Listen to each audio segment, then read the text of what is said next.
और काले नमक से जो जो पोषकता मिलती है, इसी की कमी होने पर पैरालिसिस आता है। हाँ, ध्यान दीजिएगा मेरी बात।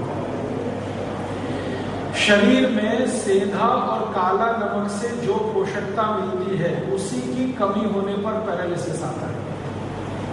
शरीर में काला और सेंधा नमक मिलने से जो पोषकता मिलती है, उसी की कमी से ब्रेन हेमरेज भी होता है। मेरे गुरु, जिनका नाम था श्री धर्मपाल, अभी वो स्वर्गवासी हैं, एक बार उनके शरीर में ऐसा हुआ, जो पोषकता मिलनी चाहिए थी नमक से, सेंधा और काला, वो कमी हुई, उनको पैरालिसिस का अटैक हो गया। उनकी आवाज चली गई, पूरी आवाज चली गई, वो कुछ बात ही नहीं कर सकते। और मेरी आंखों के सामने मेरे गुरु का ऐसा हाल था। मैं क्या करूं? भयंकर अटैक था, बड़ा अटैक था पैरालिसिस का। हाथ पैर तो चले गए, आवाज भी चली गई, ब्रेन भी काफी इफेक्ट हुआ, प्रभावित हुआ। मैं उनको ले गया हॉस्पिटल में, एडमिट करवाया। हॉस्पिटल वालों ने हाथ उठा दिए, हमारे पास दवा नहीं, हम क्या कर सकते हैं? तो उन्होंने मेरे गुरु के हाथ पांव बांध दिए। वो कहते हमारे इलाज का तरीका यही है, एलोपैथी जिसको हम सबसे ज्यादा भरोसा करते हैं, उनके इलाज का तरीका कि पैरालिसिस पेशेंट का हाथ पैर हिलता रहता है ना, उसके कंट्रोल के बाद, तो उसको पकड़ने के लिए बांध दिए। अब मेरे गुरु छटपटाए, परेशान, तो मैं उनको हॉस्पिटल से ले आया। और मेरे इस निर्णय की बहुत आलोचना हुई, मेरे सहयोगियों ने बहुत आलोचना की, आप क्या कर रहे हैं, मार डालेंगे, ऐसा हो जाएगा, इतने बड़े हॉस्पिटल में से निकाल के आप उनको घर ला रहे हैं। मैंने कहा इनके पास इलाज ही नहीं है। तो डॉक्टर अपने मुंह से कह रहा है मेरे पास इलाज नहीं। राजी भाई, आप तो जानते हो होम्योपैथी, आप तो जानते हो आयुर्वेद, आप खुद क्यों नहीं करते? तो हम निकाल लाए उनको, और मैंने कुछ नहीं किया। आपको जानकारी देना चाहता हूं, और आज ये शायद मैं पब्लिकली बता रहा हूं, मेरे गुरु के लिए कुछ नहीं किया। मैंने अंदाजा लगाया कि शायद इनके शरीर में नमक से मिलने वाली पोषकता की कमी है, इसके कारण ये अटैक आया हो। 99% केस में अटैक इसी कारण से आता भी है, तो शायद ऐसा हुआ हो। और मैंने ध्यान किया तो वो नमक वही खाते थे, समुद्र के पानी वाला। तो मैंने उनको होम्योपैथी की एक ऐसी दवा चुनकर दी जो सेंधा नमक और काले नमक की पोषकता को बढ़ाने वाली। दवा की 3 खुराक में उनका पैरालिसिस ठीक हो गया। 3 खुराक, सवेरे एक खुराक दी, दोपहर को एक दी, शाम को एक खुराक दी, अगले दिन तो वो चलने लगे। जो पूरी तरह से बेड रिडन थे, बिस्तर पे थे, हाथ पैर बिल्कुल छूट गए थे, दिमाग और बॉडी का कनेक्शन टूट गया था, आवाज बिल्कुल चली गई थी, वॉइस पूरी तरह से लॉस हो गया था।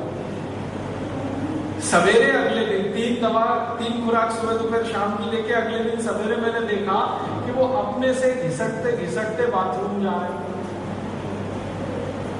और 3 खुराक के बाद चौथी दी नहीं मैंने, 2 दिन के बाद उनकी आवाज वापस आई, और 4-5 दिन में बॉडी के सारे फंक्शन नॉर्मल हुए। और 10 दिन के बाद जिसने भी उनको देखा वो यही कहता था, धर्मपाल जी मुझे नहीं लगता आपको कोई अटैक आया। जो भी देखे वो ये कि हमें नहीं लगता था कि कोई अटैक आया। माने इतनी नॉर्मल हो गई सारी कंडीशन। और जब उनकी बेटी उनको मिलने आई, वो जर्मनी में रहती है, तो वो खुद हैरान हो गई। फिर उसने पूछा क्या किया? मैंने कहा कुछ नहीं, होम्योपैथी की एक दवा दी थी, वो दवा का एक ही काम है कि नमक से जो पोषकता चाहिए शरीर को, वो नमक नहीं दे पाया, या नमक नहीं खाने से वो पोषकता नहीं थी शरीर में, वो दवा मैंने दे दी, 3 खुराक में चमत्कार कर दिया। ऐसे ही होता है। तो हम जब कहते हैं ना दवा का चमत्कार है, दवा का चमत्कार क्या है? कुछ खास नहीं है। आपके शरीर में जो पोषकता में कमी आई और उसके कारण से जो तकलीफ में आप फंस गए, वो पोषकता किसी तरह से दे दो। अगर उस समय में उनको नमक का पानी उबाल के दे देता तो भी वो ठीक हो जाता। मैं दवा नहीं देता, सेंधा नमक लेके, काला नमक लेके पानी में डालता, पानी को उबालता और वो 1-1 चम्मच पानी मिलाता तो भी ठीक हो जाते। लेकिन मुंह उनका खुलने की स्थिति में नहीं था, तो पानी जाए कैसे? इसलिए दवा देनी, नहीं तो वो वैसे भी ठीक हो। तो ये उदाहरण मैंने आपको सिर्फ इसलिए दिए हैं कि आप इसकी गंभीरता को समझ लें। अपने जीवन में जो एक बड़ी गलती हम कर रहे हैं, भूल कहना चाहिए उसको, गलती नहीं है, गलतियों का तो सुधारा होता है, भूल सुधरती नहीं। तो बड़ी भूल कर रहे हैं वो एक ही है, हमने नमक अपने घर में ले आया आयोडीन युक्त टीवी का विज्ञापन देख के। रोज टीवी हमें उल्लू बना रहा है, आयोडीन युक्त नमक खाओ नहीं तो पागल हो जाओगे, घेंगा हो जाएगा। मैं देश में 12 साल से घूम रहा हूं, कोई एक पेशेंट मुझे मिले जिसने आयोडीन युक्त नमक नहीं खाया और उसको घेंगा हुआ हो, मिला नहीं आज तक। सरकार को बार बार मैं कहता हूं भाई मुझे दे दो, फोकट में ठीक करूंगा। जिनको आयोडीन युक्त नमक नहीं खाने से घेंगा हुआ ऐसे पेशेंट मुझे दे दो, मैं मेरे खर्चे से, मेरे पैसे से उनका ट्रीटमेंट करूंगा, ठीक करूंगा। एक भी मरीज सरकार मुझे नहीं दे पाई। मैंने सरकार से लिस्ट मांगी कि दे दो मुझे एक सूची, किस किस गांव में कौन कौन आदमी है जिसको आयोडीन युक्त नमक नहीं खाने से घेंगा हुआ, आज तक सूची नहीं आई। हाँ, भारत में जम्मू कश्मीर, हिमाचल प्रदेश और उत्तरांचल, ये पहाड़ के कुछ राज्य हैं, वहां जरूर मैंने कुछ मरीज देखे हैं जिनको आयोडीन की कमी से घेंगे की समस्या है। आप ध्यान से सुनिएगा इस बात में। 3 राज्य हैं और 3 राज्यों के नजदीक में कुछ हो सकते हैं। मैंने 3 राज्य मेरी आंखों से देखे हैं, जम्मू कश्मीर, हिमाचल और उत्तराखंड। इन 3 राज्यों में पहाड़ पर, ऊंचाई पर रहने वाले कुछ लोगों में आयोडीन की कमी है शरीर में, तो उनको घेंगा है, वो समझ में आता है। लेकिन पहाड़ से नीचे उतरकर मैदानों में रहने वाले किसी आदमी को ये कमी नहीं है, हो नहीं सकती। कारण जानते क्या? पहाड़ों की ऊंचाई पर जो वनस्पतियां पैदा होती हैं, जो सब्जियां पैदा होती हैं, जो दालें पैदा होती हैं, उनमें प्राकृतिक रूप से आयोडीन कम है। और मैदानों में जो सब्जियां और दालें पैदा होती हैं, उनमें प्राकृतिक रूप से आयोडीन भरपूर है। मैं आपको चेन्नई के बारे में कह सकता हूं। चेन्नई में आधा कटोरी दाल आप खा लें, पकी हुई दाल, सांभर के रूप में चाहे रसम के रूप में, आपके एक दिन की आयोडीन जितनी चाहिए उतने में ही पूरी हो जाती है। आधा कटोरी दाल मात्र खाने से एक दिन के आयोडीन की आवश्यकता पूरी हो जाती है चेन्नई में। बेंगलोर में भी यही हाल है, हैदराबाद में भी यही हाल है। अगर पहाड़ में जाएंगे तो वहां थोड़ी जरूरतें नहीं हो पाती। तो मेरा सरकार को बार बार ये कहना है कि भाई पहाड़ों में अगर ये कमी ज्यादा है तो उनको खिलाओ आयोडीन युक्त नमक, हमको क्यों खिला रहे हो जबरदस्ती? हम तो सभी दाल खाने वाले लोग हैं। आधी कटोरी दाल आप में से कौन है जो रोज नहीं,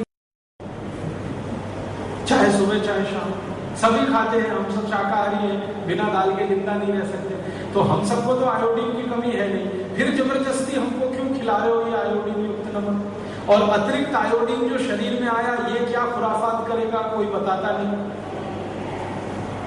आपको जानकारी देना चाहता हूं कि जरूरत से ज्यादा आयोडीन अगर शरीर में जमा हो तो इसकी सबसे पहली खुराफात है, ये आदमी को नपुंसक बनाता है।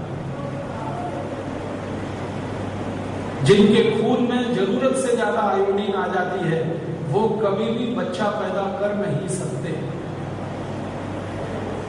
स्त्री हो या पुरुष, दोनों ही नपुंसकता में जाते हैं अगर जरूरत से ज्यादा आयोडीन आ जाए।